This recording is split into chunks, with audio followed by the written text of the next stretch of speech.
तपाईँ एक घाउने रहेको देश विकास भनेको समाजमा सबैलाई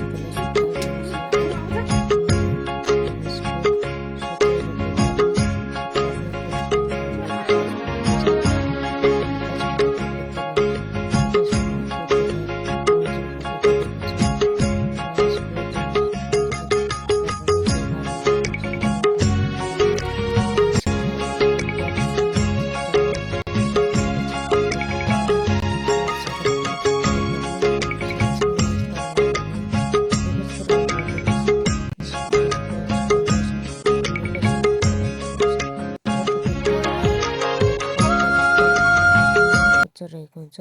कृषि उद्योग व्यापार पर्यटन आदि क्षेत्रमा प्रगति गरेको हुन्छ।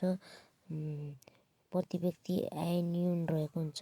रोगभोग गरिबी बेरोजगार र भ्रष्टाचारले लिसिएको हुन्छ। विकास कष्ट पाउँछ तपाईँ आफूले गर्दा राम्रो हुनेछ। यो कक्षा 8 को लागि हो। हस्त धन्यवाद।